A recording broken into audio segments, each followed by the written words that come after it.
What if I told you that one of football's most elegant conductors, a player who seemed to bend time and space to his will, was once a misfit, a talent that nobody knew what to do with? This is the story of how a rejected prospect became a legend. And if you love stories about the heart and soul of the beautiful game, make sure you subscribe and hit that notification bell so you never miss a chapter. The year is 1993. In the heart of Lombardy, the fans at Brescia are buzzing. There's a special kind of energy in the stadium, a murmur of anticipation, because they're about to witness the debut of a 16-year-old kid in Serie A. And just like with any young player making that leap, the hope is electric. You can feel it in the air. This boy, this prospect, could be the future. But sometimes the future takes its time. Sadly for the excited fans and for the young man himself, it would be 2 long years before he would grace the pitch for the club again. When he finally returned, he wasn't a boy anymore. He played 18 matches that season, a vital cog in the machine that helped his beloved Brescia regain promotion back to the promised land of Serie A. It was in that following season, back in the top flight, that he finally cemented his place and a regular starter at just 18 years old. That player was Andrea Pirlo. And in that last year at Brescia, his name started to be whispered in the corridors of power all across Italy. The way he moved, the way he saw the game, it was different. Inter Milan, the giants from the city, were the ones who saw the flicker of genius and made the move to sign him. But the dream quickly soured. In his first season at a colossal club like Inter, he found himself lost in the shuffle. Despite making 32 appearances, the number is deceptive. He was a ghost on the field, averaging a mere 30 minutes of playing time in each of those games. Never enough time to find his rhythm, to impose his unique style, to show them what he could truly do. This frustrating spell led Inter to loan him out to Regina. And down south, away from the intense pressure of the San Siro, he exploded. He impressed so massively, playing with a freedom he hadn't felt in years, that Inter was motivated to call him back immediately. The excitement was palpable. This was it. This was his time. But it wasn't. Despite the renewed hope, he once again found himself on the fringes, unable to break into a star-studded first team. Before the season was over, he was loaned out again, this time on a journey back home, back to his first club, Brescia.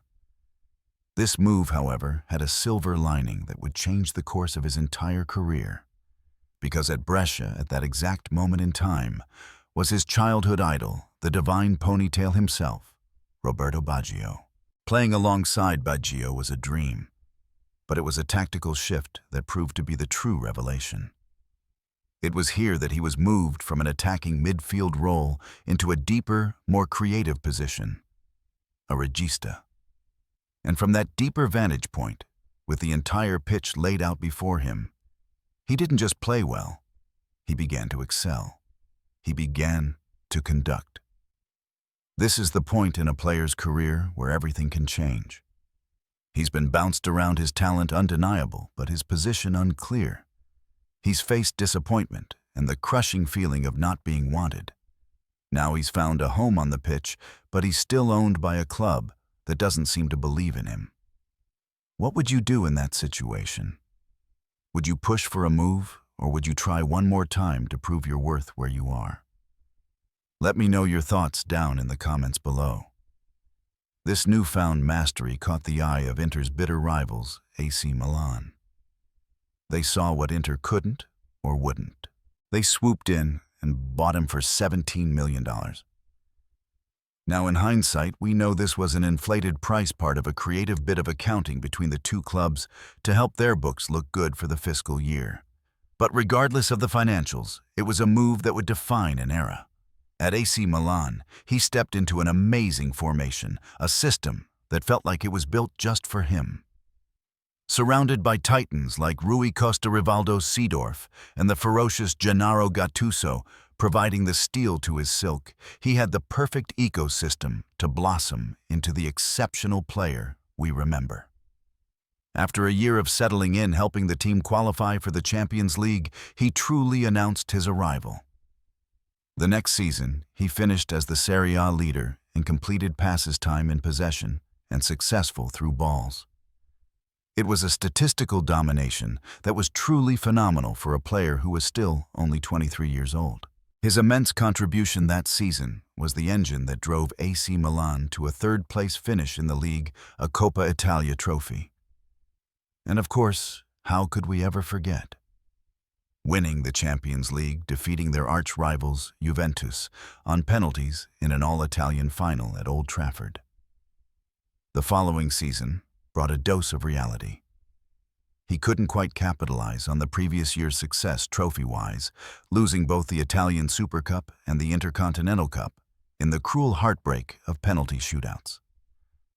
Still, it wasn't all bad news. He did manage to lift the European Super Cup. And despite that bumpy start, he would go on to win the Serie A title, the Scudetto, for the very first time in his career. That summer, he took his place on the international stage, taking part in his first competitive tournament with Italy at Euro 2004. Sadly, it was a tournament to forget, as the Azzurri crashed out, not even making it to the knockout stages. The next 2 seasons would prove to be a grim period for the Rossoneri and for Pirlo.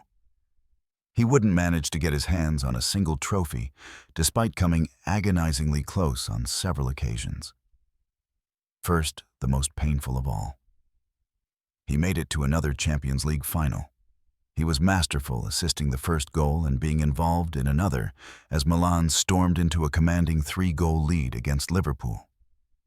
The game was over. The trophy was theirs. But then came the miracle of Istanbul. In 6 minutes of madness, of disbelief, of sheer unadulterated chaos, Liverpool tied the match. The momentum shifted like a tidal wave, and Milan, shell-shocked, would go on to lose the final on penalties. Pirlo, the man who was supposed to be ice-cold, missed his spot kick. The very next season brought a different kind of unfortunate event. AC Milan finished second in the league, just behind Juventus. But then, the Calciopoli scandal erupted, shaking Italian football to its very core. Juventus were stripped of their title. Logically, Milan as runners-up would be next in line to be awarded the trophy. But it wasn't to be. Despite keeping their place in the top flight, Milan were deemed to have had a degree of involvement in the scandal enough to prevent them from being considered worthy champions. So the title was given to, of all teams, Inter Milan instead. 2 years, 2 gut-wrenching, almost unbelievable ways to lose out on the biggest prizes in football. These are the moments that truly forge a legend's mentality. The heartbreak of Istanbul, the controversy of Calciopoli, it would have broken lesser players. But for Pirlo, it was just fuel. If you want to hear more stories about players who stared into the abyss of defeat and came back stronger than ever, make sure you're subscribed to the channel. We have so many more legends to cover. Over that summer, Pirlo went to the World Cup for the first time, and he played like a man on a mission. He earned the Man of the Match award in the very first game of the tournament, scoring a goal and providing an assist. He was Italy's heartbeat. This brilliance continued all the way to the semi-finals, where in the dying minutes of extra time against the host nation Germany, with penalties looming, he produced a moment of pure genius. A no-look pass, a slide rule assist that sealed Italy's journey into the final. And in that final against France, he assisted Italy's only goal as the game went into extra time and then inevitably to a penalty shootout. Pirlo, exorcising the ghosts of Istanbul, stepped up to take the first penalty. He converted it with unnerving calm. Italy would go on to win the tournament, and Pirlo would be named to the team of the tournament. Famously, after winning the World Cup, he would reveal that he feels no pressure at all. He said he spent the afternoon before the final, just relaxing, playing PlayStation. Truly, truly unbelievable. The next season, everything turned for the better. It was a redemption story written in the stars. AC Milan, powered by Pirlo, marched all the way to another Champions League final. And who was waiting for them? Liverpool. It was an act of destiny, a chance to right the wrongs of Istanbul. This time, Milan would not be denied. They won it with 2 goals from the poacher supreme Filippo Inzaghi, one of them assisted by the architect himself, Pirlo. The demons had been banished. The next season started with a bang. He would win both the European Super Cup and the Club World Cup, finishing 5th in the Ballon d'Or, voting his best ever placement. But despite this strong start, AC Milan entered a rough patch, getting knocked out of all the other tournaments and slumping to a disappointing 5th-place finish in the league. This downturn would carry on into the next season, where they would once again fail to win any titles whatsoever. After another unremarkable season, it was time for Pirlo to play his last ever season for AC Milan. He began to be phased out, playing only 25 matches all season. Despite his limited role, he would still add a second Scudetto to his collection with the Rossoneri. But while his current club seemed to think he was finished, others saw the fire still burning. And Juventus, in a move that would prove to be one of the greatest bargains in football history, took the opportunity to sign him on a free transfer. This move was a masterstroke, a moment of sheer vindication for Pirlo. Can you think of another transfer that had such a seismic impact? A player leaving for free and then leading his new team to glory against his old one. Share those stories in the comments. I'd love to read them, and what a deal it was for Juve. In his very first season in Turin, he finished as the league's top assist provider, creating over 100 goal-scoring opportunities and completing the second most passes in the world, only behind the legendary Xavi. He was the catalyst that helped Juventus win the Serie A title and reach the final of the Coppa Italia. That summer, his incredible form continued as he helped Italy reach the final of Euro 2012, where they would ultimately lose to an incredible Spanish side. His resurgence was recognized across the continent as Pirlo placed 4th in the UEFA Player of the Year award. The next 2 seasons were a beautiful symphony of consistency. He would win the Serie A title twice more, and this time he was named Serie A Player of the Year on both occasions. His last season at Juventus would be his best. He would, as you've probably guessed, win the Serie A title again and be named Serie A Player of the Year for a 3rd consecutive time at the incredible age of 36. But the key moment, the emotional climax of his Juventus story, would be his presence in the Champions League final.